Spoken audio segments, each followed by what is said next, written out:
tarde a todas as pessoas. Eu sou Leandro Pacheco, sou psicólogo, trabalho na Universidade Federal do Rio de Janeiro, lá no Instituto de Psiquiatria, junto com o professor Pedro Gabriel Delgado. Temos coordenado aqui esse coletivo e as atividades que ele tem feito. O coletivo da Frente Stamira de CAPES foi criado em dezembro de 2019, como encaminhamento da plenária final do Congresso de CAPES realizado pelo NUPSAM, o Núcleo de Pesquisa em Políticas Públicas de Saúde Mental, coordenado pelo professor Pedro Gabriel Delgado. A gente realizou esse congresso e, como encaminhamento, criamos esse coletivo como uma estratégia de resistência política ao desmonte daquele momento da saúde mental. Em seguida, com a chegada da pandemia, iniciamos essas rodas de conversa, que se tornaram atividades semanais. Estamos aqui na roda de número 115. Temos debatido a cada semana temas sensíveis aí ao campo da atenção psicossocial, e hoje a gente, vai tratar então sobre um tema importante, polêmico ao mesmo tempo, que é sobre o uso da cannabis medicinal. Quero agradecer a todas as pessoas que concordaram estar aqui como pré-inscritos para que a gente pudesse colocar esse debate, em pauta. A gente chama de pré-inscritos aquelas pessoas que a gente faz o contato anterior, convida para vir aqui. São pessoas que já, chegam então para trazer alguma fala inicial aí, de 8 a 10 minutos. Depois a gente abre para a roda, para que as pessoas participantes possam comentar, fazer perguntas, tá bom? E aí eu deixo para que também as pessoas possam se apresentar da maneira como preferirem. Então, a gente combinou como pré-inscritos, então, André Barros, Juliana Pimenta, Paula Fabrício, Eduardo Faverê, se ele chegar aqui, e a Caroline Cornejo. Só justificando, o professor Pedro não está presente hoje, tá bom? Mas a gente segue fazendo atividade. Então, eu passo a palavra inicial aí para o André. Seja bem-vindo, obrigado. Muito obrigado, Leandro, Cássia. A honra de participar dessa roda de conversa sobre um tema tão importante, né? Juliana, minha amiga, Eduardo Faverê, Pedro Delgado, Cássia, todo mundo, Leandro, várias pessoas aqui. Eu sou candidato a deputado federal pelo Rio de Janeiro. Sou conhecido como advogado da Marcha da Maconha, porque eu que fiz a representação que garantiu as marchas da maconha, junto com o advogado Gerardo Xavier Santiago e com o ex-vereador Renato Cinco, que essa representação que nós fizemos em 2009, ela virou 2 ações, né, da Procuradoria-Geral da República, e em 2011, em razão da repressão à Marcha da Maconha em São Paulo, 15 dias depois, o ministro Celso de Mello, que é o relator da arguição de descumprimento de preceito fundamental número 187, a DPF 187, ele levou o processo a julgamento e nós ganhamos por 9-0. A partir daí, se pôde debater sobre maconha no Brasil. Antes, você sequer falar a palavra maconha, né, era considerada apologia. Então, essa é a minha apresentação. Agora, vamos logo ao tema. Eu tenho, realmente, vou ficar um pouco, tenho que sair, que eu tenho outra live, e depois, 7 horas, eu tenho que ir num evento aqui da Nova Política sobre Drogas. Bom, a questão é a seguinte, eu não vou entrar muito na questão da maconha para fins medicinais, como remédio, porque tem a Juliana, tem o Faverê, eles têm maior domínio do que eu sobre isso, né? O debate hoje, na realidade, não é mais sobre a legalização da maconha. O debate hoje, na realidade, é quem está vendendo e quem vai vender. Esse é o debate. Sobre a questão do uso medicinal, a maconha já está sendo vendida no Brasil, nas farmácias brasileiras, já pelo cartel da indústria transnacional farmacêutica. 19 medicamentos do Canadá, Estados Unidos, Reino Unido. Tem um do Reino Unido, inclusive, que é vendido a R$ 2.800, é Mevatil. Ele tem THC, CBD, inclusive na bula. Eu queria antes ter tirado o zap, aí fica apitando aqui. Mas vamos que vamos, eu esqueci. No meu laptop. Vamos lá, vamos com o apito mesmo. Fazer o quê? Porque toca pra caramba aqui no meu. Bom, então, sobre o uso recreativo, o uso medicinal e como remédio, pai, como é que eu tiro isso? Eu não sei, já entrei nisso, que está apitando para caramba. Se for o WhatsApp Web, você fecha. Mas eu não estou conseguindo perdão, sabe? Tudo bem, tudo Atrapalha bem. pra caramba. Bom, mas vamos lá.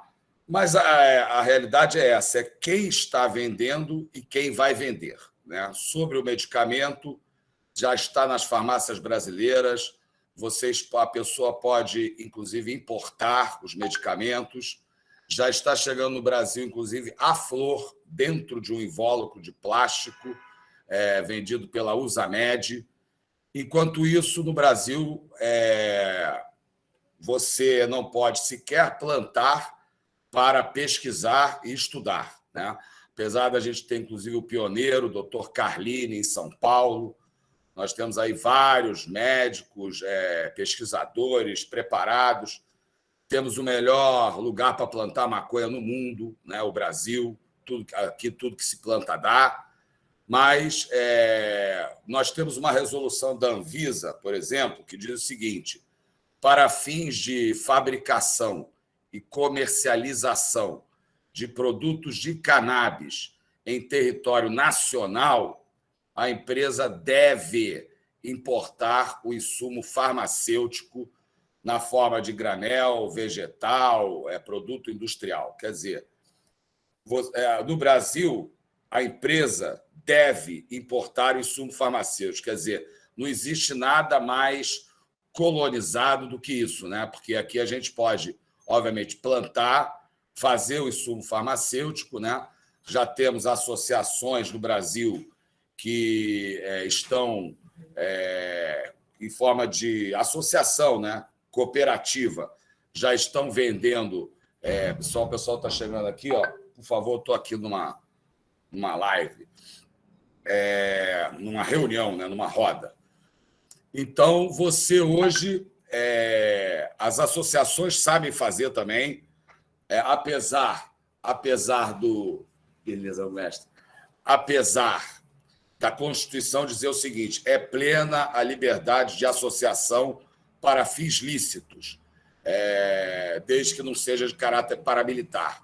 Então, uma associação que faz remédios, medicamentos para a saúde, a finalidade dela é lícita, né? E é garantida pela Constituição. Mas as associações também são perseguidas. Nós só temos propriamente 2 associações no Brasil que têm uma sentença, que é a APEP no Rio de Janeiro e a Abrace na Paraíba. Tem em São Paulo habeas corpus coletivo e tal. Mas a questão central é essa, quer dizer, o debate hoje não é mais se vai ou não legalizar. Já está legalizado. Uma pessoa no Brasil rica, de classe média alta, ela pode comprar remédio, medicamento de maconha à vontade, à vontade. E uma das lutas é o seguinte, que essa até como candidato, né, já vou adiantando, uma das lutas primeiro, eu vou denunciar todas essas medidas que ferem a livre concorrência, que ferem o interesse do Brasil, porque um dos objetivos do Brasil, está na Constituição, é garantir a riqueza nacional. Então, é o ouro verde, as empresas estrangeiras já estão aqui no nosso país, proibindo a gente de produzir medicamentos, remédios, produtos de cannabis, enquanto eles estão vendendo aqui dentro do Brasil. Né? Então, esse é o primeiro aspecto. Agora, vamos ao aspecto da venda para fins recreativos. Nos Estados Unidos, por exemplo, em Nova York, Nova York tem um PIB maior que o Brasil inteiro, né? Um estado americano tem um PIB maior que o Brasil inteiro. E Nova York, com a pandemia, caiu muito a arrecadação, então o governador, que era contra, passou a ser a favor, né? E Nova York está no processo de regulamentação da venda da maconha. Aí as deputadas negras, os pastores negros, falaram o seguinte: alto lá, nós somos a favor, desde que os negros que estão na cadeia, presos por venderem maconha, sejam colocados em liberdade, né? Isso é óbvio, né? Isso aí é anistia, é evidente, né? Mas aí que vem o ponto. E que eles tenham a licença para vender maconha. Por quê?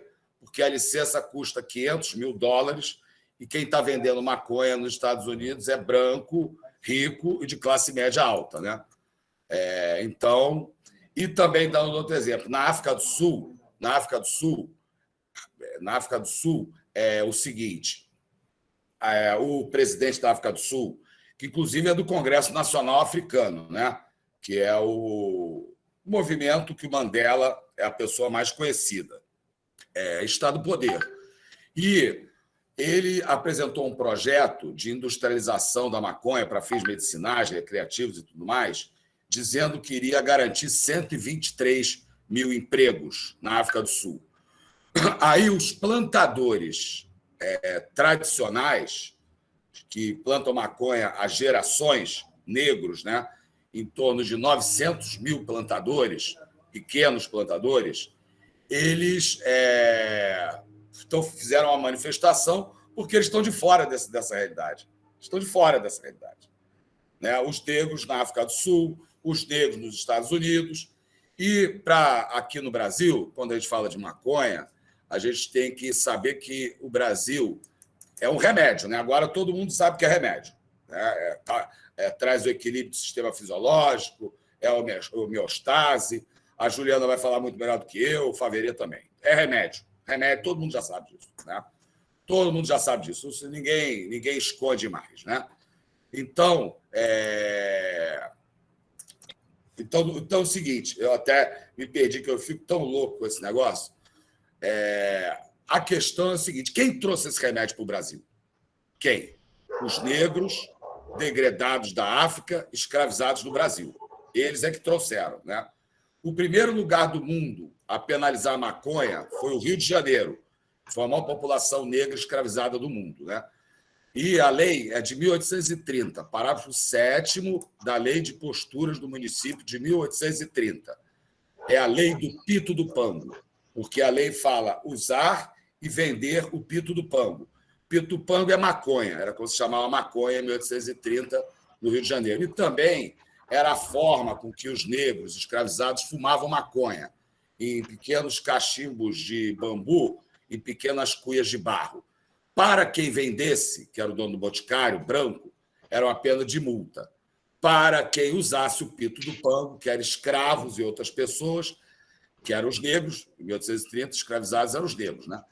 Pena 3 dias de cadeia, e entrou em vigor o Código Criminal do Império, que para um pequeno delito estabelecia 50 chicotadas por dia. Então, o Brasil foi o primeiro país do mundo a criminalizar a maconha, porque fazia parte dos costumes, da cultura dos negros.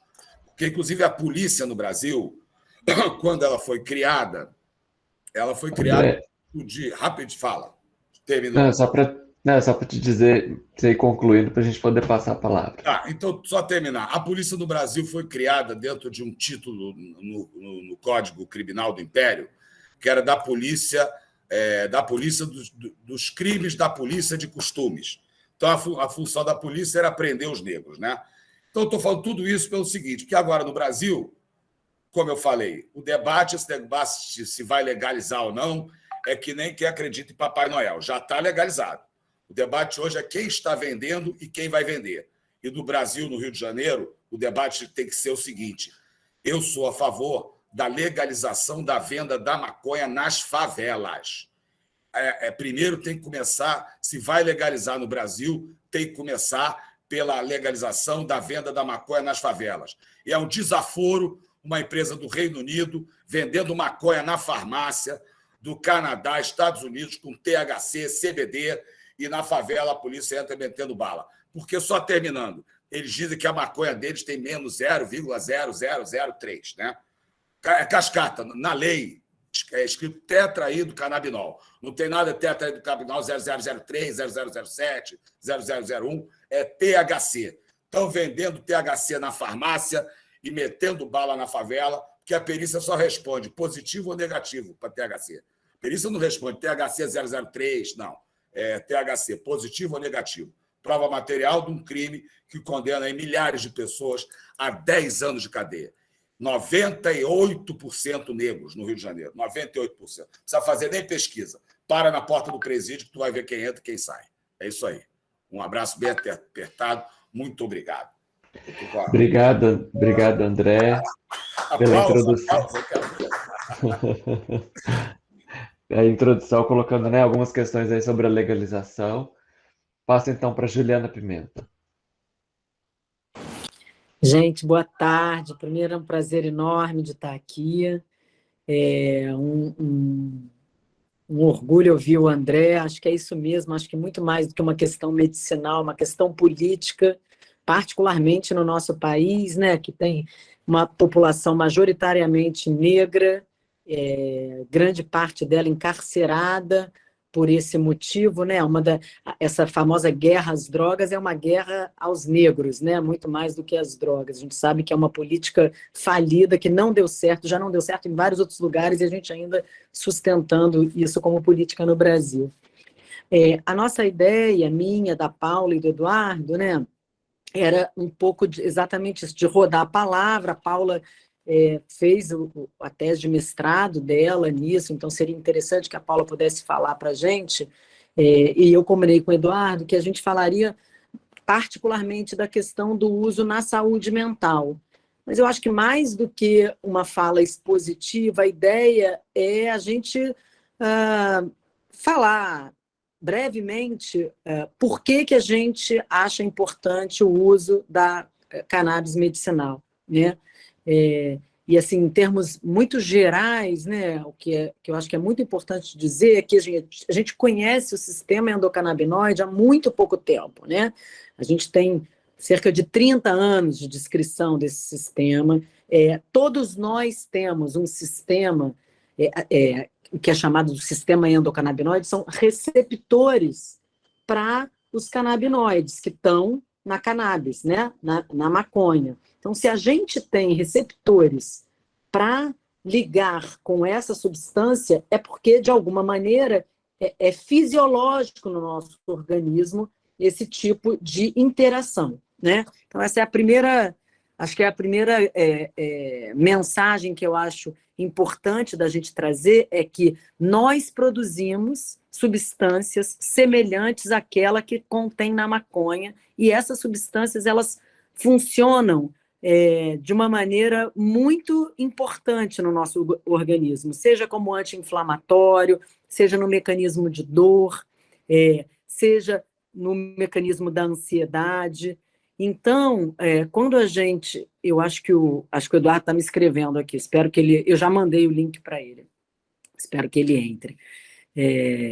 Então, quando a gente fala de cannabis medicinal, a gente está falando de potencializar algo que já é do organismo, né? É uma maneira da gente intervir, inclusive de maneira muito mais natural, de maneira muito mais fisiológica, né? Então, essa, para mim, é uma das grandes vantagens da cannabis medicinal, porque quando a gente pensa nas medicações psicotrópicas, né, nas outras medicações que a gente usa em psiquiatria, os antipsicóticos, os benzodiazepínicos, os antidepressivos, essas medicações, elas têm uma série de efeitos colaterais, elas têm resultados limitantes, né, assim, que trazem benefícios, mas trazem muito prejuízo também, e a cannabis, ela tem uma ação muito mais sutil e muito mais de reestabelecer um equilíbrio do nosso organismo, né? Hoje a gente tem a Anvisa, por exemplo, ela só autoriza o uso, a prescrição da cannabis medicinal como primeira escolha, ela só se coloca para uma síndrome epilética, a chamada síndrome de Dravet, que é um quadro epilético super grave e que muitas crianças que têm a síndrome de Dravet também têm o diagnóstico do autismo, né, do transtorno do espectro autista. Mas é porque, de fato, primeiro, as pesquisas são muito recentes. Segundo, era proibido se pesquisar cannabis, né? Então, a gente está correndo atrás de um prejuízo que, na verdade, a gente sabe que é um uso milenar, né? Há muitos anos, né? Há milênios, desde... não sei, a Paula talvez saiba isso até muito mais, né? Que estudou a fundo isso. A cannabis já é uma planta medicinal há milênios, né? E a gente está aqui tentando correr atrás de algo que é por uma política proibicionista, de lucro para alguns e de encarceramento para outros, que a gente está tendo que hoje ter que provar, né, o quanto que é importante a gente poder usar a cannabis como uma substância para tratamento. Então, o que a gente tem hoje, né? O que a gente já sabe que a cannabis pode ajudar, né? A gente sabe que a cannabis pode ajudar no autismo, e no autismo tem uma coisa muito interessante, a gente tá começando uma pesquisa há muito tempo já, a gente está atrasado, mas a gente segue essa determinação, né, que no autismo ela pode, inclusive, reverter alguns déficits significativos do autismo. Né? O autismo é um quadro super grave, que é do desenvolvimento da criança.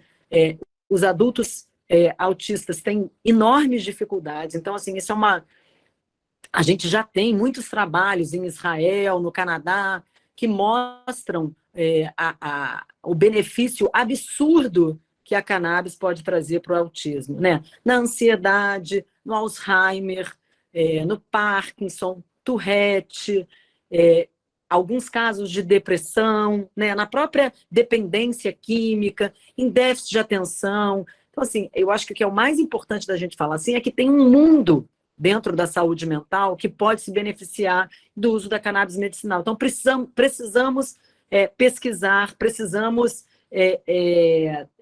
nos desfazer de preconceitos, né? A gente sabe o quanto que a ABP, que é a Associação Brasileira de Psiquiatria, hoje é atrasada e retrógrada em relação a isso. Eles acabaram de publicar uma carta dizendo que não há indicação de uso de cannabis medicinal na saúde mental. Isso é um descalabro, né? Então, assim, de fato, estamos numa guerra ideológica, lamentavelmente, né? Então, eu acho que a mensagem que tem que ficar é que a gente tem que ser menos negacionista, né? A gente tem que ser a favor da ciência. A cannabis medicinal é ciência, né? Cannabis medicinal é benefício sem intervenção do poder da indústria farmacêutica, né? De uma maneira muito mais natural e é difícil falar natural porque, enfim, qualquer substância que foi desenvolvida vem da natureza, né? Mas a gente sabe o quanto que a apropriação desse conhecimento pelas indústrias farmacêuticas faz com que isso se torne uma droga, uma pílula, e que as pessoas não possam mais produzir, né? Que isso fique na mão de poucas pessoas. Então, acho que a nossa grande batalha também é para que isso não fique na mão de poucos, como o André disse, né? Hoje, quem vende cannabis medicinal na farmácia, por exemplo, são indústrias farmacêuticas, né? A gente tem as associações de familiares e de usuários que vêm batalhando para poder produzir e fornecer a um preço acessível à população, né? Para você fazer um uso hoje com o que você tem na farmácia, você não consegue fazer por menos de R$1.000. Quem tem R$1.000 para pagar num remédio, gente? Né? Então, de fato, a gente precisa seguir com essa informação, né, e com esse debate para que isso possa chegar ao SUS, né? O Eduardo vai poder falar do projeto de Búzios, onde eles conseguiram que o SUS forneça cannabis medicinal para a população, né? E que a própria comunidade de Búzios possa plantar sua cannabis e não ter que pagar por esse óleo produzido pela indústria farmacêutica. Mas acho que a ideia é muito mais um bate-papo. Estou aqui super disponível para quem quiser fazer alguma pergunta, e acho que a gente podia rodar a palavra. Obrigado, Juliana. O pessoal está comentando aqui, né, no bate-papo, temos pessoas até que Timóteo se identificou como sendo alguém que está acompanhando de Moçambique, aqui acompanhando a roda de conversa, e as pessoas disseram que foi boa essa introdução que o André fez, a partir desse viés, né, da exclusão, né, que fala um pouco dessa legalização a partir da exclusão da população, exclusão e encarceramento da população negra, e acho que, né, a Juliana segue aí trazendo alguns pontos importantes, por que é importante o uso da cannabis. Passo então para Paula. Olá, sou Paula Fabrício, sou psiquiatra, mestre em saúde pública pela Fiocruz, e como a gente falou, o meu tema de mestrado foi em cima do tema da cannabis, maconha, né? E foi um pouco estudar o discurso da psiquiatria sobre a maconha no Brasil. Eu acho que a Ju já adiantou muita coisa, o André e a Ju já adiantaram muita coisa, né? Mas a conclusão de fato é que esse discurso, por parte da psiquiatria hegemônica, é um discurso que, com raízes eugênicas, é um discurso racista, proibicionista e negacionista, né? Eu acho que essa é a conclusão. Não sei se seria necessário fazer um mestrado para ter essas conclusões, mas, enfim, no mestrado a gente consegue ali colocar tudo bonitinho, arrumado, quase desenhado, que esse é o discurso da psiquiatria atualmente.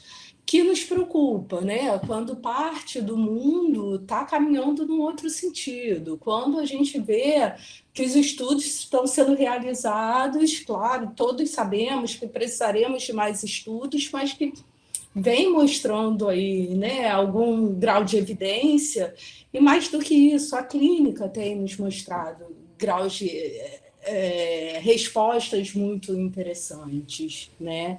Então, acho que esse é um ponto que não tem volta. A gente vai precisar caminhar com ele, né?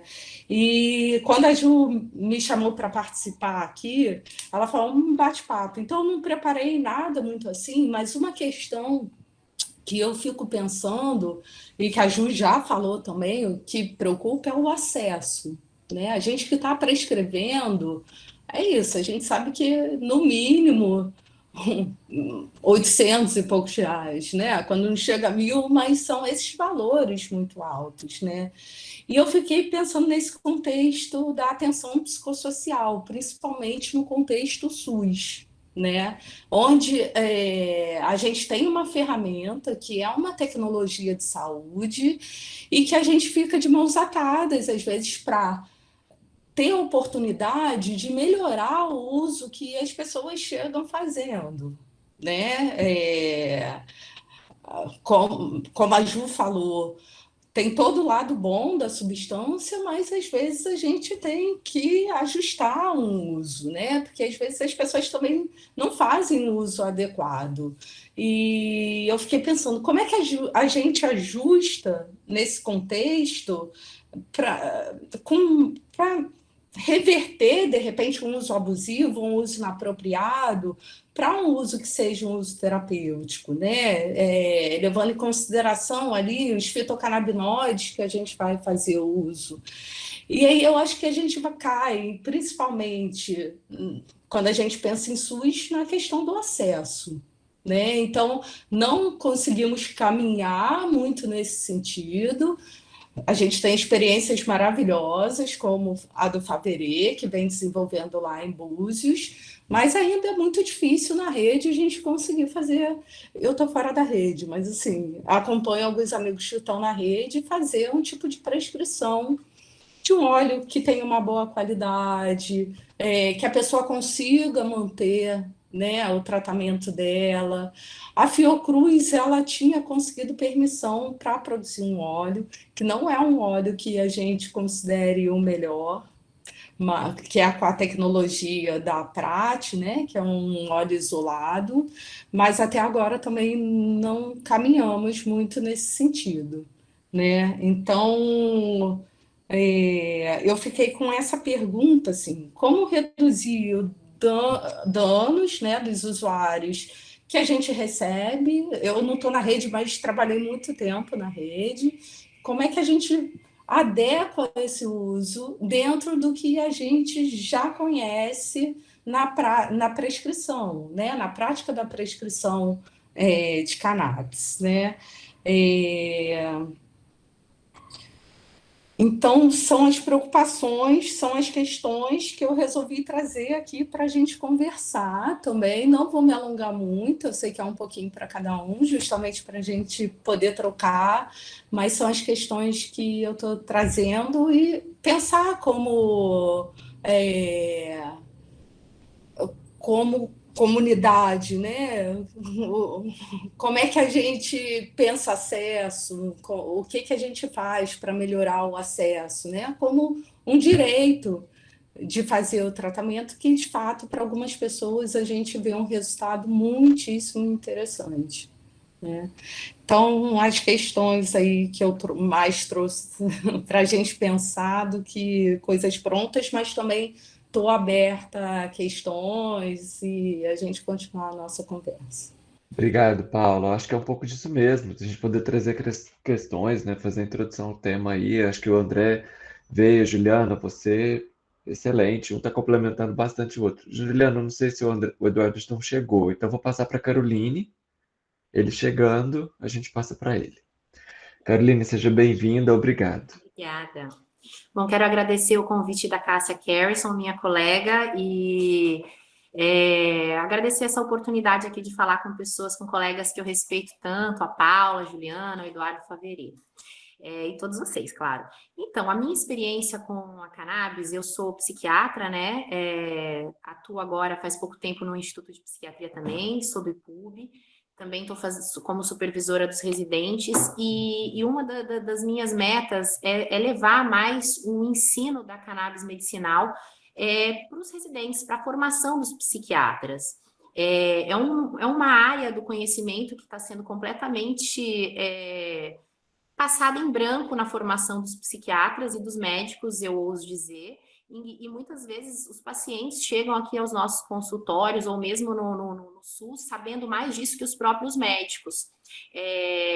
Eu tenho já agora na minha prática, que não é de tantos anos com a cannabis medicinal, resultados maravilhosos, especialmente em autismo, em quadros de ansiedade, em quadros de Tourette, como Juliana falou também, em outros quadros também, como acaba que virei referência como sendo prescritora de cannabis, recebo muitos pacientes com dores crônicas que não são resolvidas com outras medicações, ou que até são resolvidas, mas em detrimento de suportar efeitos colaterais muito graves para pessoas, como ganho de peso, sedação e etc. E eu vejo a cannabis como uma alternativa muito mais leve em relação especialmente aos efeitos colaterais.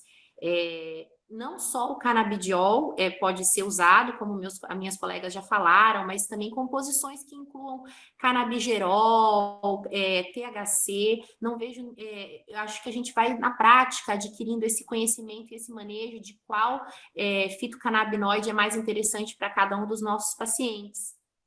E agora, ali atuando no Instituto de Psiquiatria, o meu lema é que os residentes também tenham aula disso e que possam usar isso na prática e estender isso na prática deles no SUS e também nas suas clínicas particulares, né? E agora, assim, não sei se até eu vou falar para vocês, assim, a gente vai ter a primeira aula de cannabis medicinal para os residentes em psiquiatria no IPUB, vai ser em outubro, que eu acho um grande avanço, né? Mas, assim, ao mesmo tempo, temos a ABP sendo contra o uso de cannabis medicinal, que é uma coisa extremamente curiosa, mesmo a gente tendo artigos de evidência interessantes, especialmente no autismo e na dor crônica. A gente acaba vendo que vira um posicionamento muito mais moralista do que realmente científico. E por isso que eu acho que o grande cerne do problema é a gente atuar no ensino, né? Ali na formação dos médicos, dos residentes, porque uma vez que eles vejam aquilo fazendo efeito, não tem, contra evidências não tem o que dizer, né? Não há argumentos.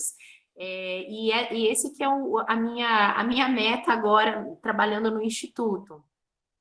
Na minha prática, eu tenho realmente ótimas experiências, mas reforço aí o que as minhas colegas falaram do alto custo.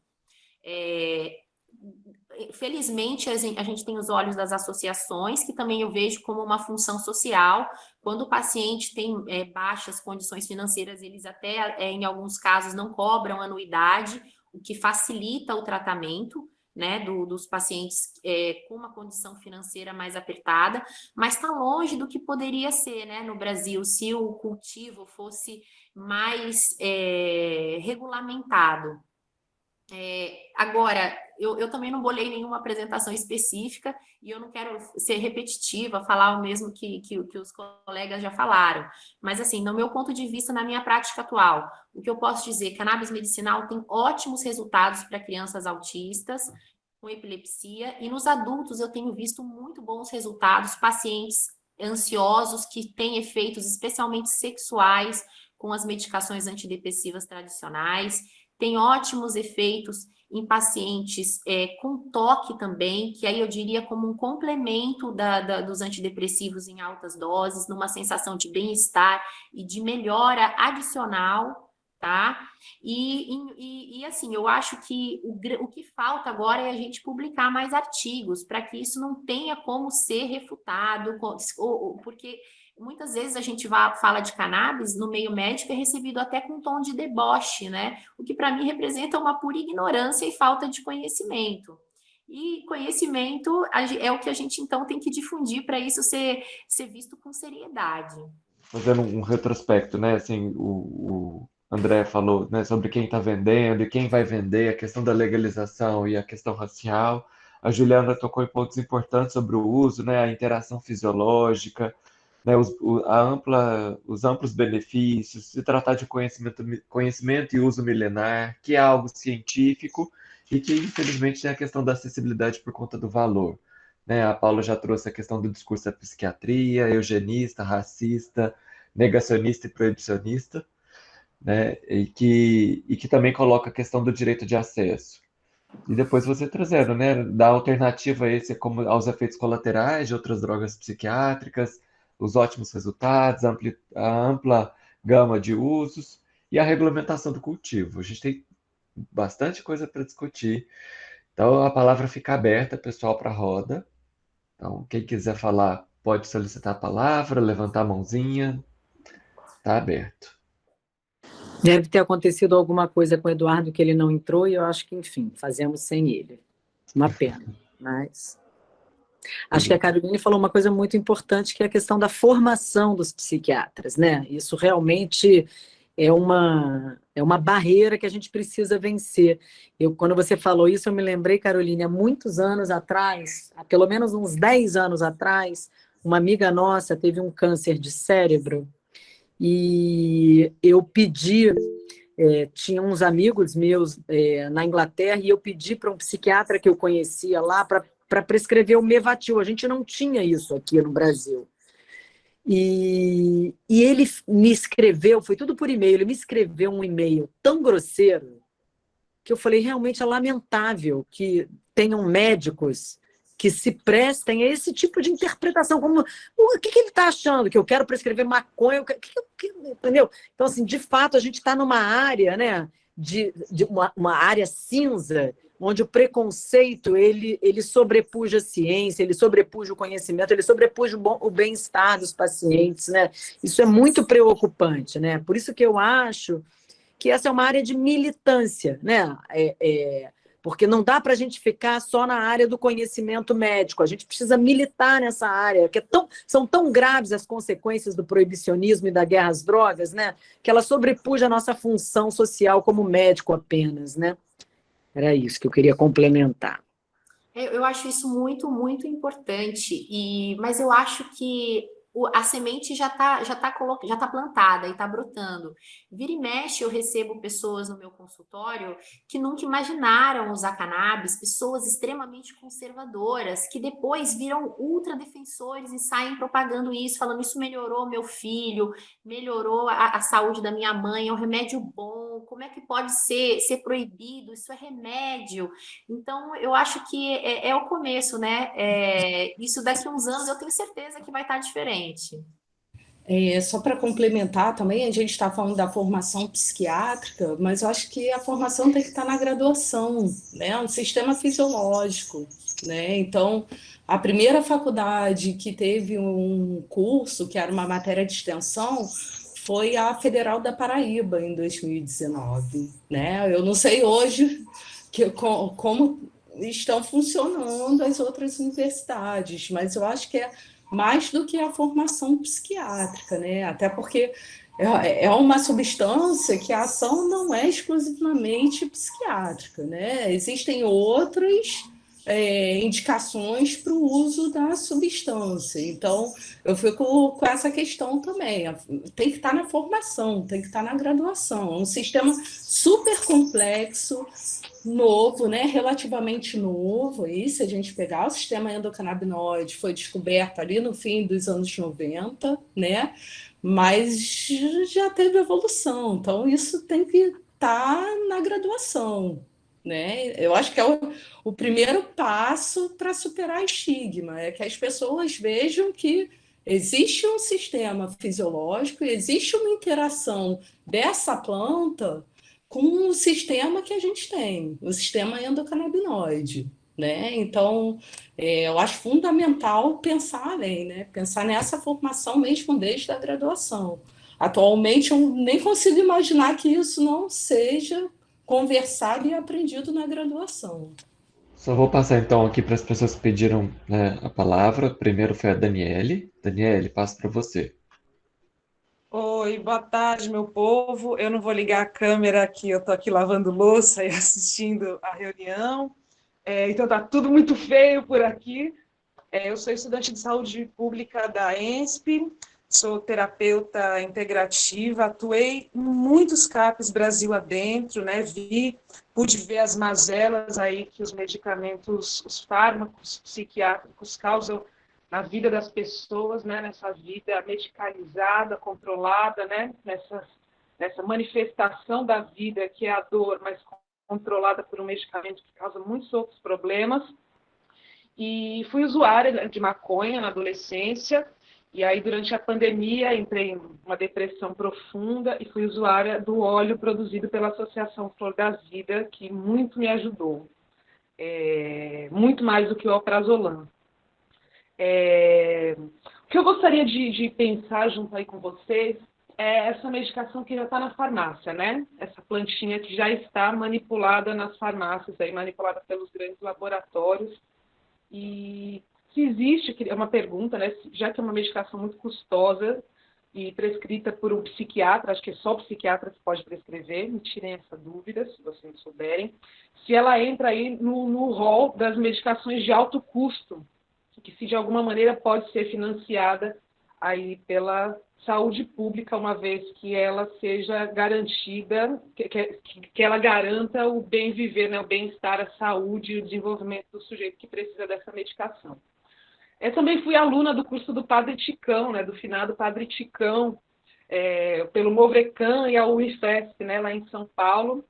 Quando eu fiquei doente e fui usar o óleo, eu fui pesquisar também, né? E o meu TCC fala sobre a possibilidade, né? Cria uma pergunta que é por que a maconha não está sendo discutida dentro da política de plantas medicinais do SUS, onde ela possa ser inserida com segurança dentro da farmácia viva, né? Que é uma política da atenção básica que amplamente é instituída no Nordeste brasileiro, principalmente no estado do Ceará, que foi onde eu estudei. Então, a possibilidade da gente criar um movimento de educação popular em saúde, né, onde os próprios usuários saibam, né, tenham a possibilidade de reconhecer a história da maconha para além da guerra às drogas, né? Esse é o rumo. E a maconha é uma plantinha, né, gente? É uma plantinha linda e maravilhosa, né, com um sistema imunológico muito potente, cheio de cristais. E aí, olhar para esse lugar, né? Recentemente, eu estive na Tenda Paulo Freire, no Congresso da Abrasme, e faço parte, né, da articulação de educação popular em saúde, e podemos conversar e podemos perceber que tem muito mais maconheiro do que a gente imagina, né? E aí, até tem uma coisa interessante que na conversa disseram, que é como os gays precisaram se manifestar para a gente conseguir falar sobre a sexualidade, os maconheiros também precisam se manifestar para a gente poder popularizar isso, né? Bom, é isso, gente. Um cheiro. Muito obrigada. Obrigado, Daniele. Antes de passar para a Lisete, só registrar, o Lucas colocou aqui, quando vocês falavam da formação, né, dos psiquiatras, formação da pessoal da equipe da rede, né, de saúde, ele falou, a formação dos juristas também deve mudar. A criminalização é uma péssima resposta e precisamos fazer frente a isso. Quem pediu a palavra em seguida é a Lisete. Eu não conheço o uso medicinal da cannabis, não conheço, mas não conheço por mim mesma, mas conheço por tantas pessoas que precisam usar. Eu vejo os resultados sobre as pessoas, sobre algumas pessoas, né? Algumas pessoas. E eu queria fazer um apelo. Eu sou terapeuta ocupacional e sou também tutora do programa de residência do IPUC, multiprofissional. E aí eu queria fazer um apelo a Caroline. Caroline, não tem por que conversar somente com os psiquiatras. Precisa conversar com os demais, porque a gente vai saber dos efeitos sobre aqueles sobre com quem a gente trabalha, de quem a gente trata. É preciso que a gente saiba disso. É preciso que isso atinja muitas pessoas em formação. Eu vi que a Paula Fabrício foi mais radical, ela quer ali na graduação. Tá bem, eu estou ali na residência, a gente precisa conversar sobre isso, e precisa conhecer dos efeitos, né? Assim, está falando de quadros comuns, ansiedade, depressão, né? E o efeito sobre as pessoas, quando não tem outros efeitos colaterais de outro tipo de medicação. Então, eu gostaria que que a gente pudesse conversar, para que essa formação se estendesse para os demais residentes. Tem outros residentes aqui, inclusive, né, Leandro, multiprofissionais, e eu acho que a gente precisa saber disso, porque é isso, é uma política, sabe, relacionada é tratado como uma droga proibida, sabe, como assim? A gente precisa saber disso, nós precisamos saber disso. Eu acho que isso, para mim, faz diferença enquanto terapeuta ocupacional. Sabe, se um cliente vai se beneficiar, como é que eu não vou poder conversar com o psiquiatra, com a psiquiatra que seja? Então, eu quero afirmar isso, afirmar a formação, a informação, sabe, para que a gente conheça os efeitos sobre pessoas. A Daniela, não é? A Daniela estava falando assim dos efeitos sobre o uso de Daniele Oliveira Vargas. Que importante isso. Então, eu acho que se a gente souber disso, eu acho que são mais pessoas, sabe? Mais falas, mais pessoas beneficiadas. Né? Muito bom ouvir vocês. Obrigado, Lisete. Neidmar, do Movimento Contrário, pediu a palavra. Boa tarde aí mais uma vez a todos. Boa tarde ao pessoal aí do INSPAM, né? A todos aí participantes. Nós somos do Movimento Contrário. Estivemos aí em 2000, né? Em 19, no Congresso do CAPS, né? Foram 3 dias, né? De grande aprendizado, de grande troca de experiências, né? E naquela ocasião, infelizmente, a gente registrou que faltou até a participação do CAPS-AD, aqui do nosso município de São João de Meriti, né?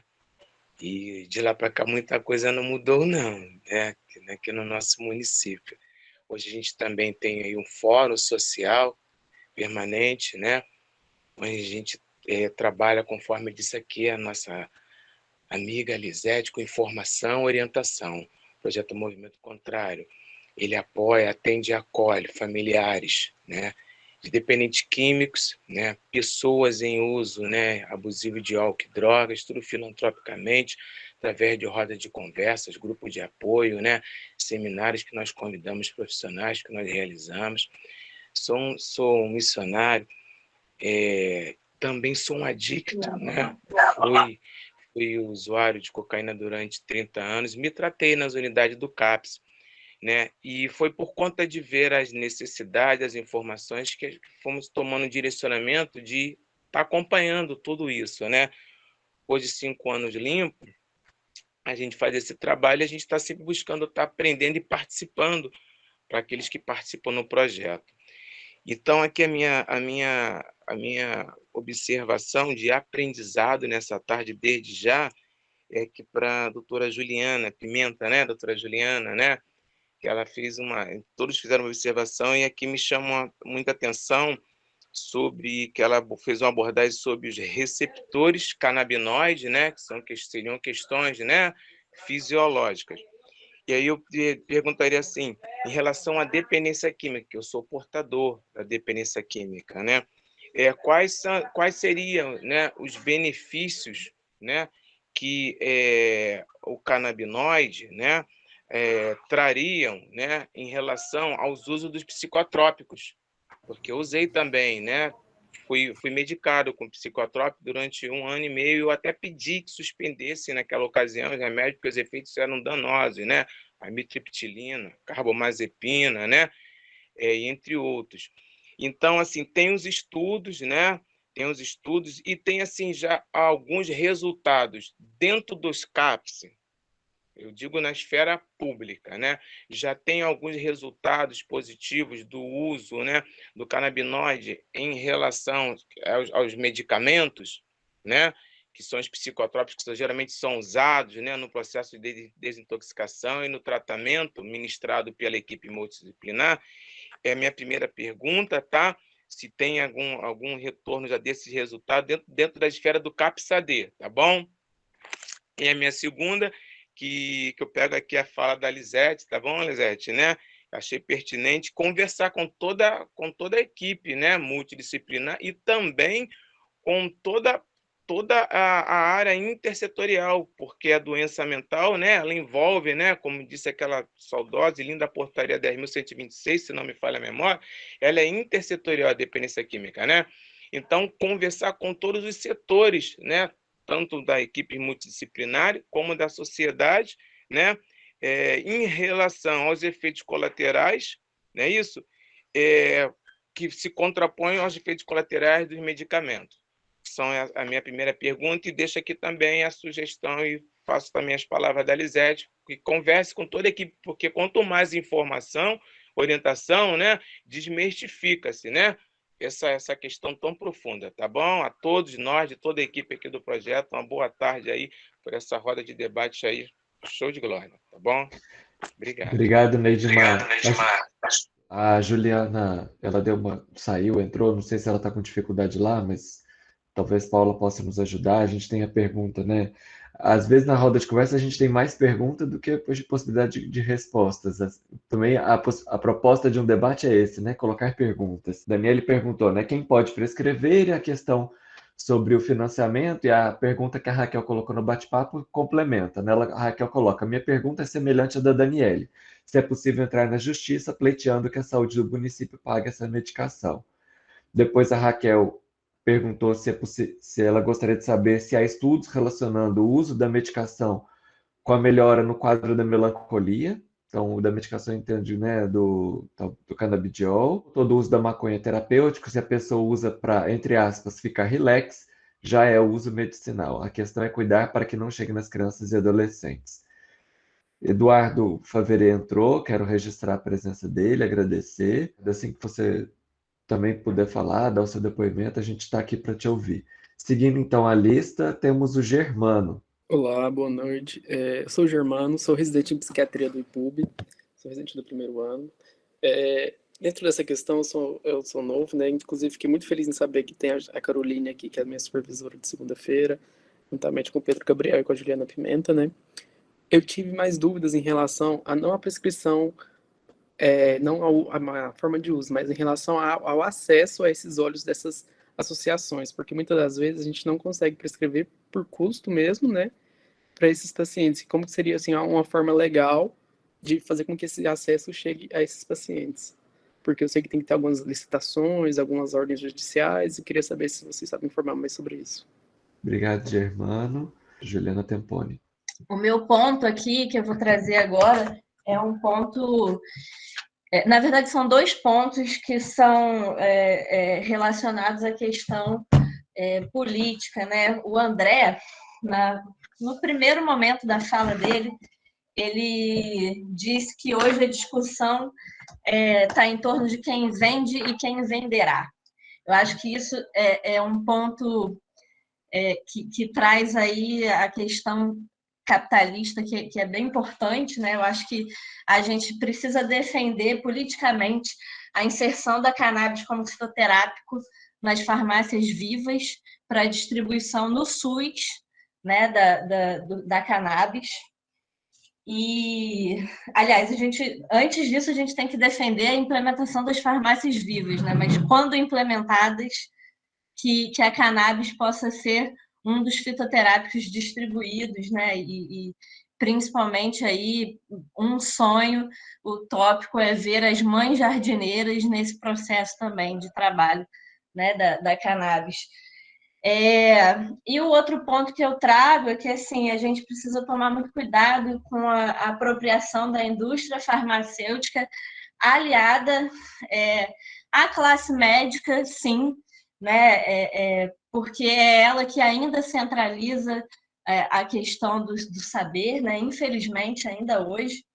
É importante saber em que condições aquele usuário chega, por exemplo, nas associações ou nos CAPs, né? Em que condições sociais eles chegam, fazer o acompanhamento durante o processo da regulação da dosagem, que nem sempre é tão rápido e tão simples assim, a própria recepção, né? O acolhimento também dessa pessoa que chega e que necessita do uso da cannabis é importante ser feito. Então, corroborando aí com a Lisete, com mais uma outra pessoa que falou, de fato, essa discussão ela precisa ser multi, e eu acho que, além de ser multi, né, a gente precisa ouvir os ativistas que estão há anos falando sobre cannabis e que, antigamente, né, eram chamados, a gente falava que era papo de maluco, inclusive, né, no tocante aí da atenção psicossocial, era papo de maluco, papo de drogado. Então, acho que é muito importante ouvir os ativistas que estão aí há muito mais tempo, que essa discussão aí atual, que só traz os homens da lei e os homens que fazem uso dessa lei para prescrever. Né? Então, nada contra os psiquiatras que estão aqui, com todo respeito que eu falo isso, mas acho que é importante a gente ter um posicionamento muito firme em relação a isso, porque senão os médicos irão se apropriar mesmo e só eles poderão prescrever. Eu acho que a gente fala já há algum tempo de gestão autônoma da medicação, por que não a gestão autônoma também da cannabis, né? Acho que o debate também precisa chegar nesse lugar, assim. É isso. Obrigado, Juliana. Antes de eu passar para o Sebastião, que pediu a palavra, só registrar aqui, o Timóteo colocou uma coisa interessante. Talvez, Timóteo, você queira falar sobre o que você traz aqui da situação em Moçambique, que não há debate do gênero para a legalização da cannabis, mesmo com evidências, que para vocês o uso ainda constitui crime e que mesmo com algum diagnóstico, a pessoa não consegue fazer o uso. E aí traz o exemplo do músico Azagaia, que teve um tumor cerebral. Então, a palavra também está com você, se você quiser. Boa noite a todos e todas. Estou muito feliz de estar aqui.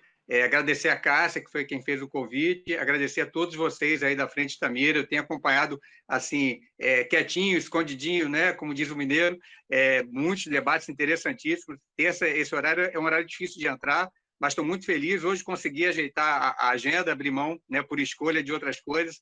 Queria saudar aqui, além da Cássia, dos demais organizadores, a Lisete, grande companheira lá do IFB, lá do Trabalho em Niterói, Juliana Pimenta, das conferências de saúde mental, e também a Paula, né, a Carolina e outras colegas. Na verdade, eu não tenho pergunta, eu só queria dar uma palavra breve. Eu sou médico, psiquiatra, tenho, né, uma clínica extensa, assim, e o que eu tenho observado, e por isso que eu estou muito feliz de estar ouvindo as colegas aqui, pesquisadoras, porque é aquela história, nem 8, nem 80, né?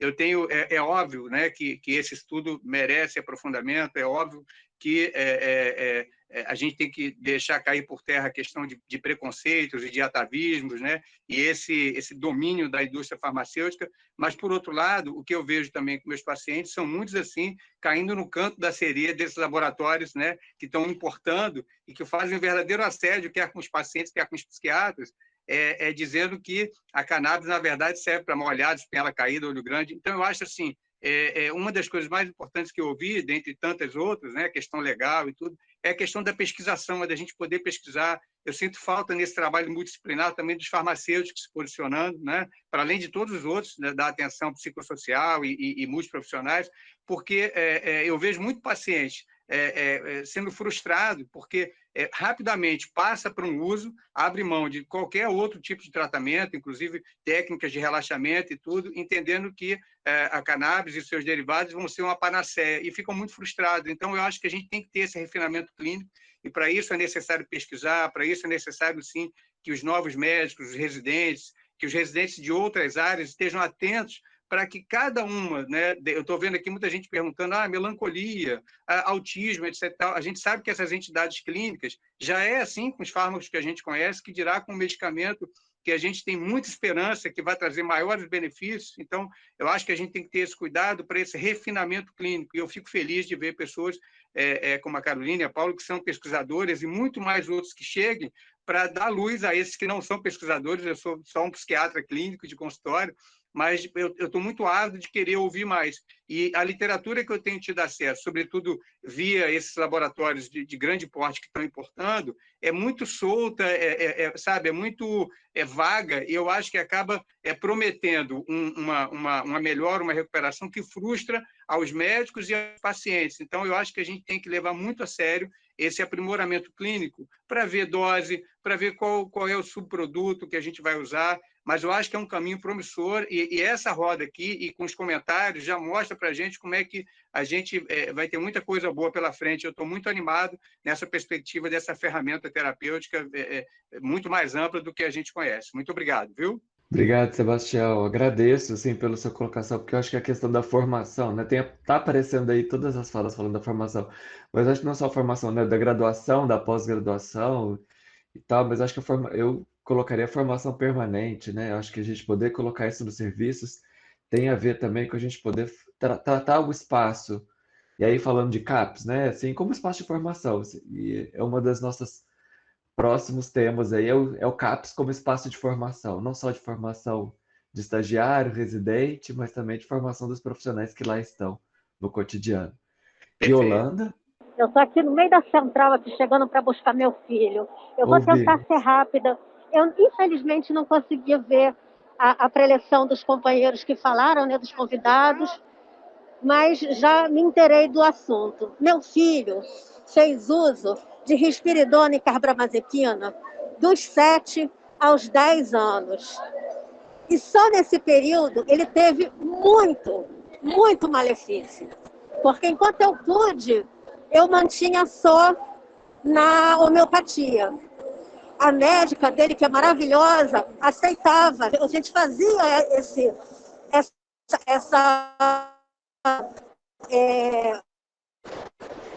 gerenciamento da medicação, né? Até que chegou uma hora que ela falou, mãe, vamos ter que entrar com a risperidona, não tem jeito. Entramos, risperidona e carbamazepina. Em menos de um mês, o meu filho mudou, era outra criatura. Ele comia tanto por causa da risperidona que ele ganhou o dobro de peso dele. Ele ficou outra criança. Aí eu conversei de novo com a médica dele.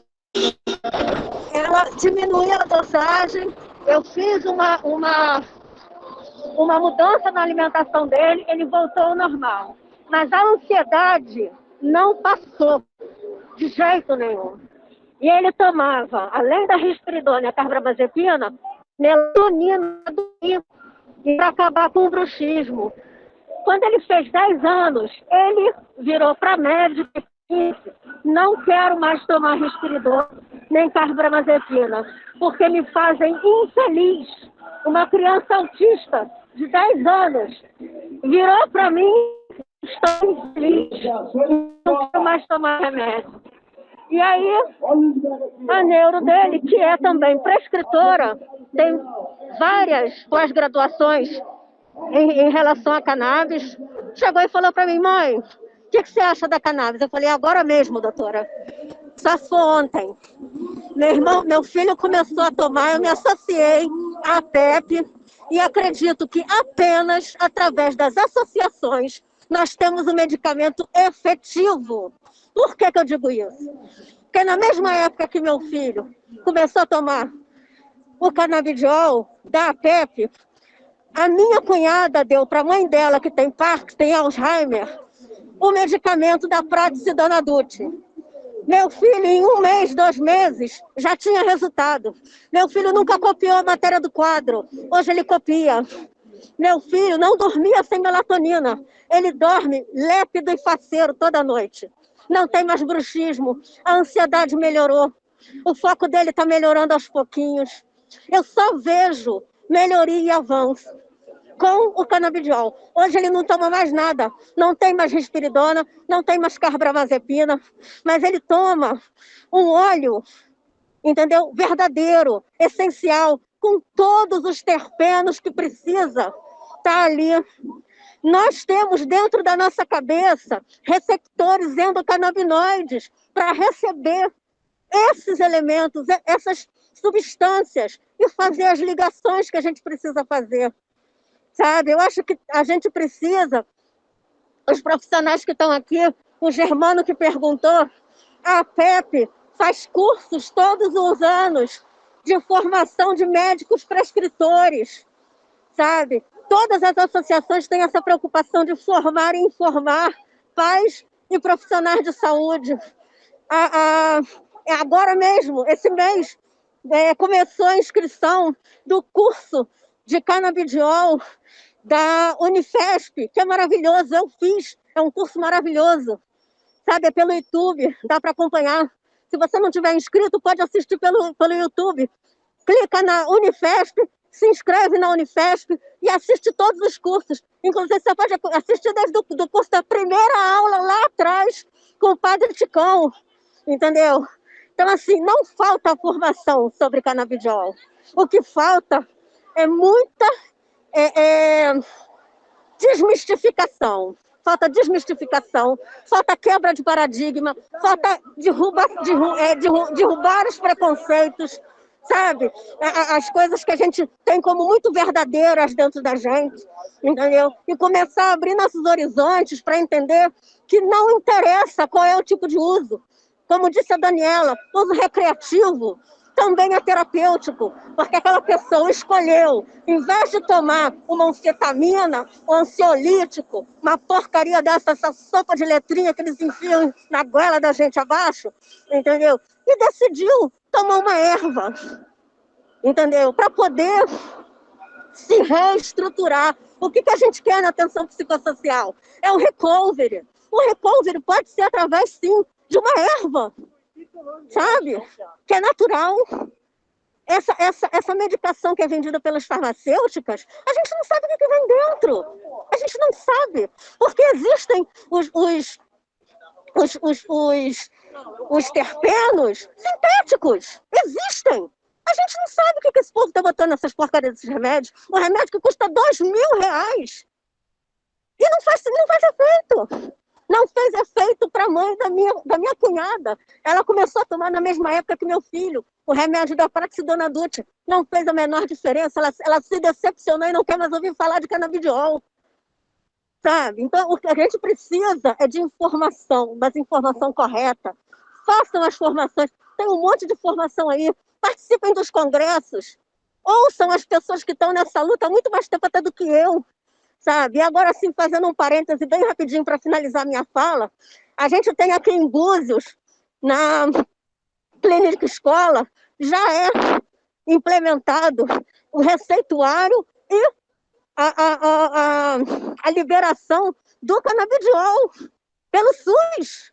Sabe? Foi uma luta que partiu das associações para as pessoas poderem receber gratuitamente no sistema. E a gente tem aqui o Carlos Mink, que é muito batalhador nessa luta, muitos anos, que está tentando fazer com que isso chegue aqui para o Rio, para o resto do estado do Rio, sabe? Então a gente tem que fortalecer essa luta, sabe? É a luta de trazer informação, de trazer acesso, de desmistificar. Porque quem cria o uso problemático é a sociedade que culpabiliza, que criminaliza, faz aquela pessoa se sentir um marginal só porque está usando uma substância que está tentando melhorar a sua qualidade de vida. A gente é que cria o uso problemático, a gente é que cria a dependência, o sofrimento, é a gente que cria, não são eles. Eles estão tentando se reestruturar. A gente é que os desestrutura, tá certo? Desculpa, gente, se eu falei demais, mas é um tema, entendeu? Que é, assim, visceral para mim, entendeu? Hoje é um troço que eu vesti a camisa de verdade, entendeu? E principalmente dentro da saúde mental, tá? Boa noite, gente, obrigada. Obrigado, Yolanda. Faço coro aos que as pessoas colocaram aqui no bate-papo sobre a potência e a importância da sua fala. Você, né, para quem não conhece Yolanda, familiar de CAPCI e que está sempre aqui com a gente. Sempre, de onde ela pode, ela participa. Que bom que mesmo aí da Central você esteve com a gente para poder falar isso para nós. Eduardo, agora? Oi, boa noite, gente. Eduardo Faveri aqui, neuropediatra. Agradecer aqui o convite da Juliana Pimenta, que me pediu aqui para estar participando. Desculpa aqui o atraso, eu estava aqui com os pacientes atendendo, então atrasou um pouco. Então, assim, que eu queria passar um pouco assim da minha experiência, né? Agora estou há 10 anos prescrevendo óleo, né? E assim, realmente essa questão do óleo, ela é muito significativa, né, em todos os transtornos neuropsiquiátricos, né? Todos eles podem se beneficiar. Tudo é uma questão da gente ter a capacidade de entender ali o sistema endocannabinoide da pessoa e como entrar ali, como modular isso, né? Que é o nosso sistema principal responsável pela homeostase, né? Sobretudo, é claro, né, com o advento da entrada do óleo de canabidiol, né, a partir aí dos anos 2000, principalmente, né, 2005 nos Estados Unidos, 2013, 14, 15 aqui no Brasil.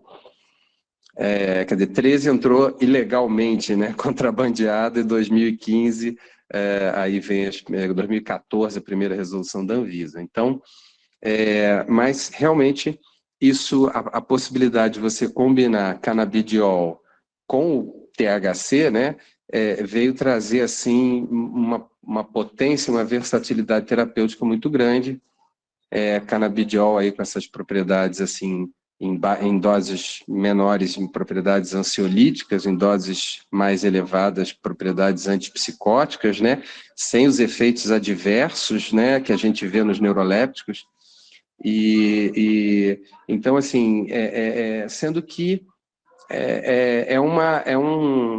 uma estratégia, na verdade, sistêmica, né? É diferente da alopatia tradicional, uma estratégia sistêmica. Então, a gente está falando aí de potencial de equilibrar metabolismo, resistência periférica da insulina, né? O canabidiol tem um efeito anti-diabetes, né? Tem vários efeitos também protetores, né, em diversos modelos de doença, no tratamento da dor, no tratamento da enxaqueca, né, no tratamento da insônia. Então, assim, é um instrumento aí muito importante, o THC também na questão da insônia, também na questão em doses baixas nos transtornos do humor, né, junto com o canabidiol. Enfim, tratamento do câncer realmente abriu-se uma janela terapêutica no sentido de prover saúde, né, muito mais também do que combate à doença, né? Agora, bom, a questão aí do proibicionismo, né, como fonte de tanta desgraça, né, ela realmente eu acho assim que uma das grandes benesses, né, que o uso medicinal da cannabis trouxe foi exatamente passar de uma visão demonizada, preconceituosa e racista, né, para uma visão de uma planta com propriedades extremamente terapêuticas, como foi definida pela Anvisa, né? Então, cada vez que a gente naturaliza, de uma certa forma, né, de que o uso da cannabis está ali na farmácia, que cada vez tem mais médicos de mais especialidades, que tem odontólogos, que tem farmacêuticos, que tem, em breve, né, veterinários prescrevendo, isso faz com que, aos poucos, né, o preconceito seja desconstruído, né? Pessoas sendo salvas pela cannabis, né? A cannabis realmente ela é capaz de pequenos milagres, né? Em pessoas assim, a gente lá em Búzios iniciou, bom, em 2017 a Abra Cannabis, a associação pioneira de cannabis medicinal aqui no Rio de Janeiro, né? Ela ajudou a formar várias associações, né?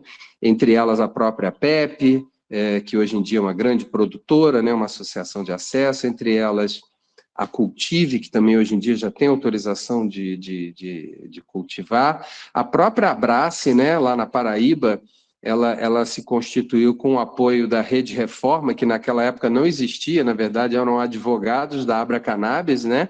Emílio Figueiredo, Ricardo Nemer e outros, né?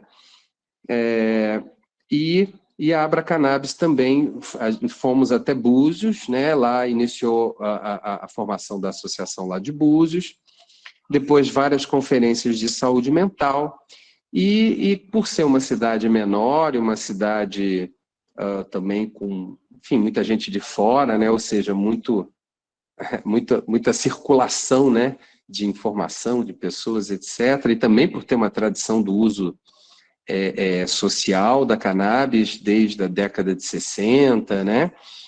Búzios veio, então, se mostrando muito receptivo, né? Os eventos que a gente foi organizando lá foram aumentando muito. E aí, recentemente, né, nesse ano, a cannabis, aliás, no ano... foi nesse ano mesmo, a cannabis foi incluída na Relação Municipal de Medicamentos. Não, desculpa, acho que foi no ano passado. Foi incluída na Relação Municipal de Medicamentos, a REMUME, e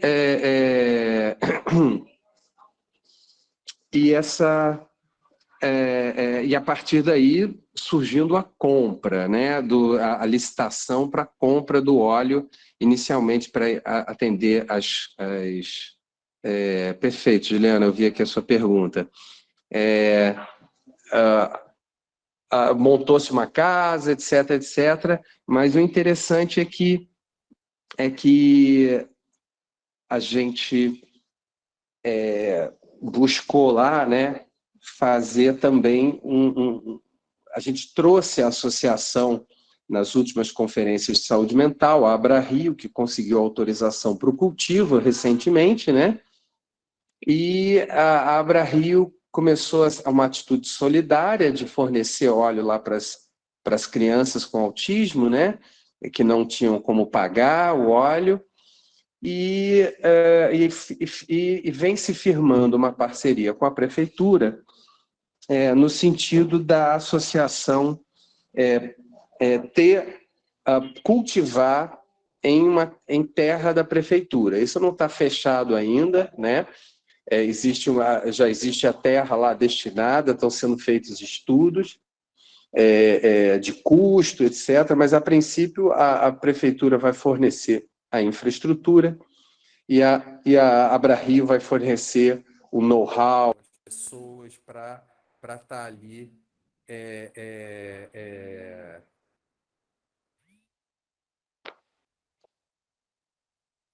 desculpa aí a interrupção, para estar produzindo óleo, então, a preço de custo, né, para a população de Búzios. Na verdade, seria o primeiro que eu chamei de AbraSUS, né? A primeira associação já produzindo para o SUS, né? Isso seria realmente uma inovação nesses tempos. E a gente também fomos, né, existem 4 quilombos em Búzios, né? E eu estive lá com as lideranças quilombola, e eles foram bem receptivos, né? Eu tive, no segundo encontro que eu tive com eles, foi simplesmente inesquecível, porque foi o dia que, depois de tantos anos de escravidão e tantos anos de negligência, né, de alienação, eles não tinham nem CEP, né?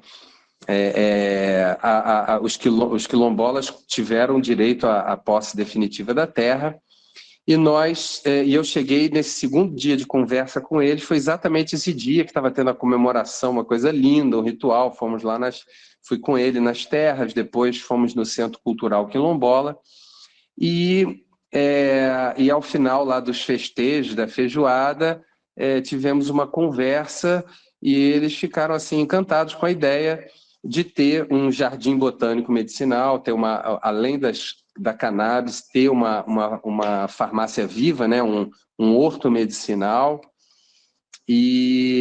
Então estamos avançando lá para apoiar a formação da primeira associação quilombola de cannabis medicinal no Brasil.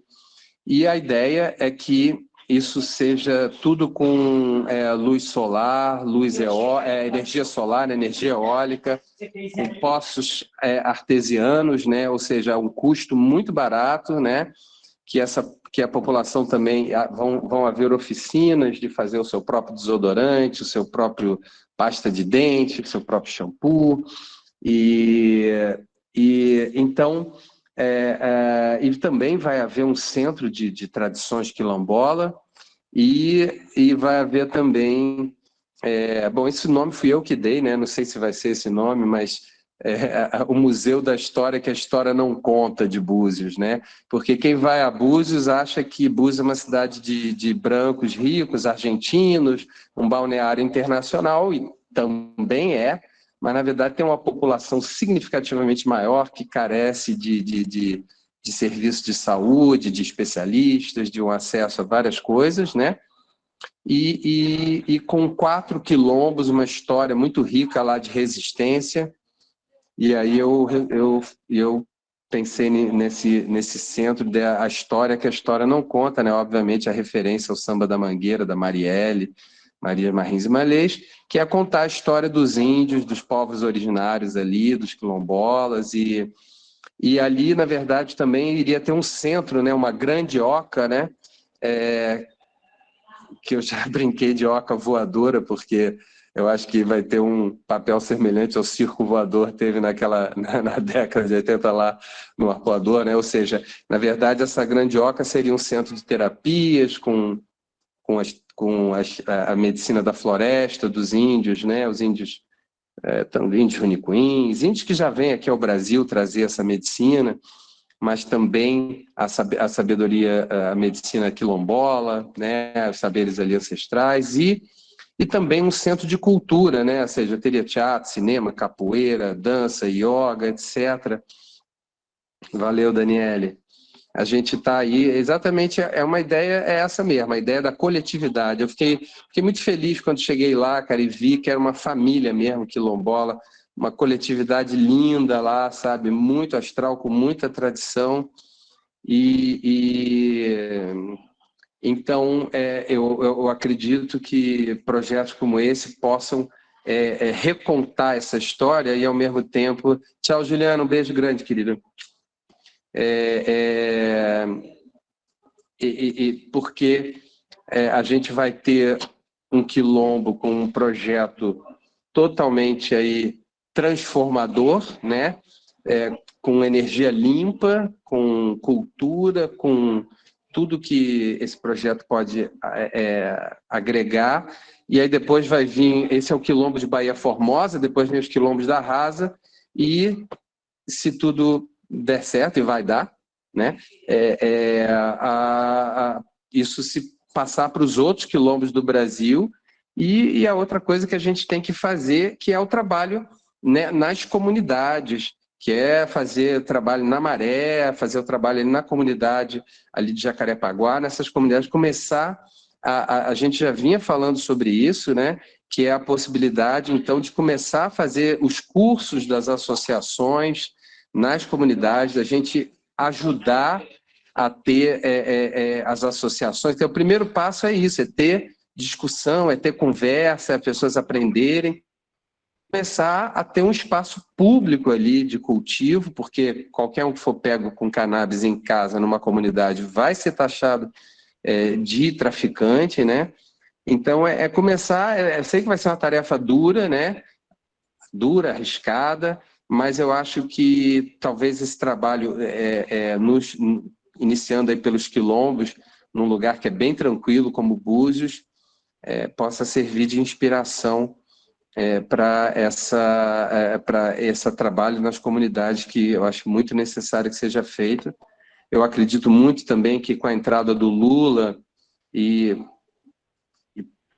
torcer para o Freixo também, quer dizer, óbvio que estamos torcendo muito, mas está ainda mais indefinido, né? O Lula, eu já tenho muita convicção de que vai ganhar. Eu acho que a entrada do Freixo e do Lula é o momento perfeito para a gente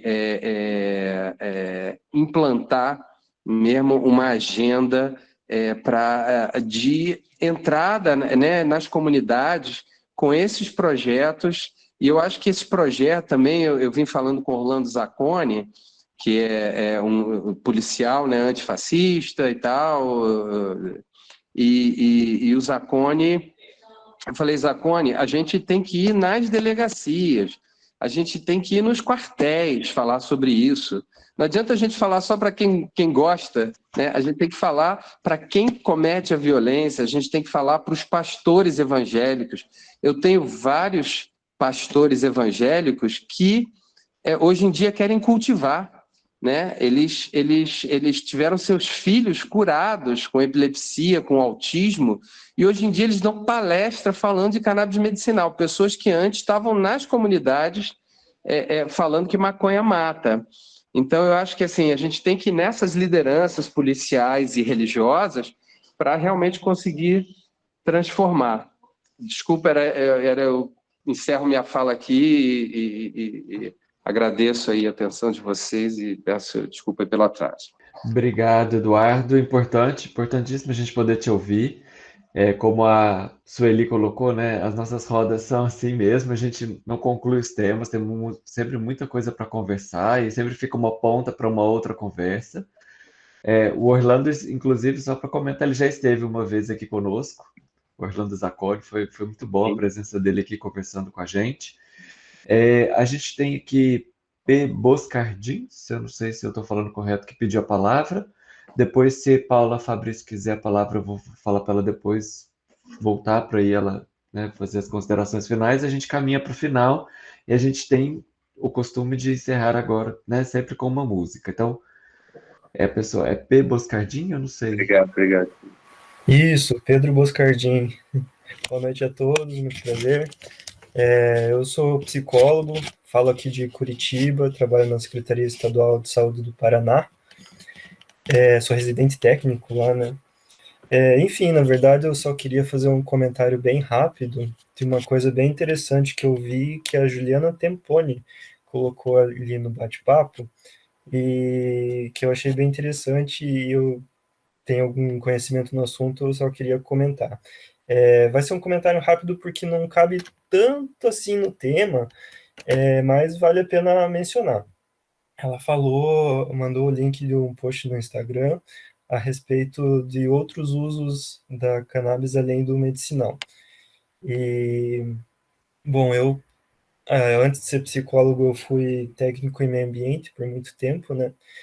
E eu levei um pouco desse conhecimento para a graduação também, e tanto que o tema do meu TCC foi na área da psicologia ambiental. Então, eu entendo que o meio ambiente equilibrado ele é essencial para sadia qualidade de vida, como diz a nossa própria Constituição, né?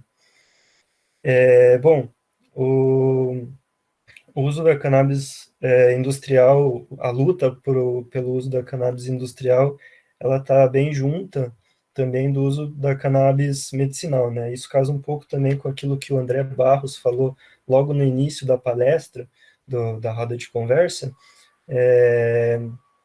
né, que a questão de quem é que está vendendo e quem é que vai vender a cannabis aqui no Brasil.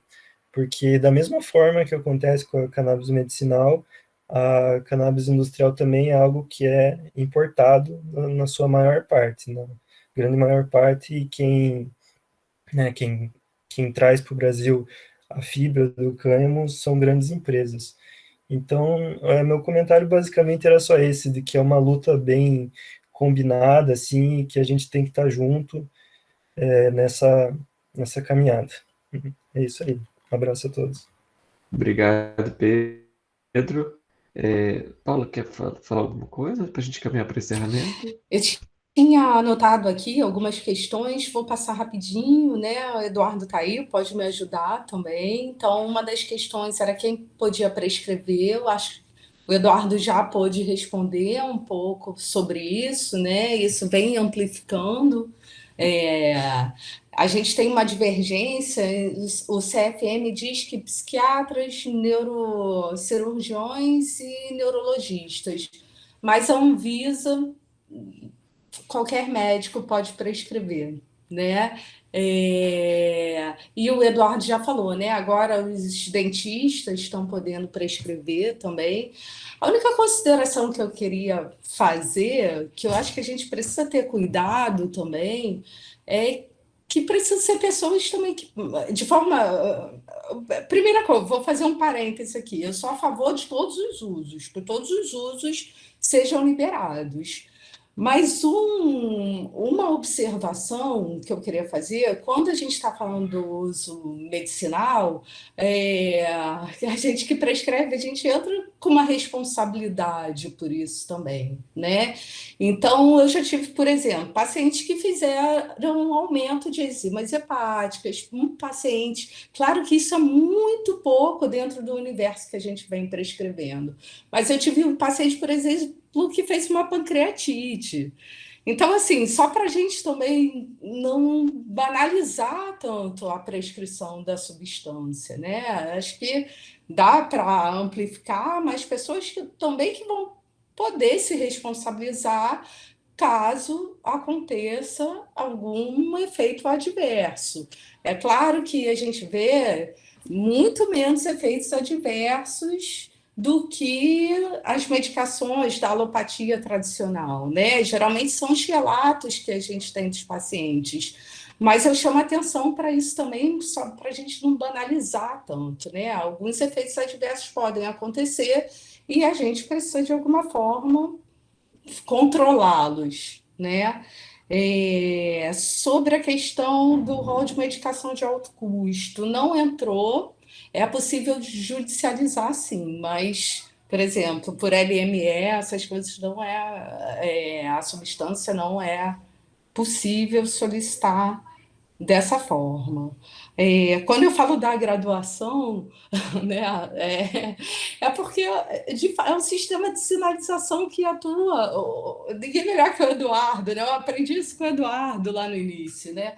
É um sistema de sinalização que atua conversando com vários sistemas fisiológicos, né? Então, assim, um estudante de medicina que não está acompanhando, que não, ou de outras, né, de outras disciplinas que estudam fisiologia também, tem uma falha aí no conhecimento, né? Então, por isso que eu acho que é tão importante começar lá na graduação mesmo. As associações, eu acho que o Eduardo pode falar muito melhor do que eu, né? Atualmente eu me restringo a 2 associações, eu acho que o Eduardo tem uma experiência maior com a prescrição de produtos de associação. Eu acho que basicamente era isso, gostaria de agradecê-los pelo convite, sempre que quiserem discutir, me coloco à disposição. Eu acho que era basicamente isso. Tem muitas outras coisas, assim, mas eu acho que o tempo já foi também do que era combinado, então só agradecê-los mesmo. A gente que agradece pela sua presença, Paula. as nossas rodas sempre são assim. Muitos temas ficam para a gente poder continuar. Vamos caminhando para o final. Vou passar para o professor Pedro Gabriel, que chegou aqui e está conosco. Minha palavra é muito rápida para agradecer a presença de todas as pessoas, as contribuições super importantes, né? Muito valiosas, muito informativas. Eu queria só ressaltar assim, que para nós aqui na Frente Itamira foi muito importante organizar, programar, né? Junto com a ajuda da Juliana Pimenta, principalmente, esse debate sobre a cannabis medicinal. E eu ressalto dois aspectos. Primeiro, que se abre para a medicina, né, para as terapêuticas, de uma forma geral, um campo enorme, né, de fato, uma inovação, né, porque a gente sabe que nas prescrições da psiquiatria não são propriamente inovações que aparecem, né, são formas, digamos assim, de preparados muito baseados nas mesmas substâncias, no mesmo modo de funcionamento. E agora abre-se uma janela, né? Uma janela muito importante do ponto de vista terapêutico. Isso do ponto de vista clínico.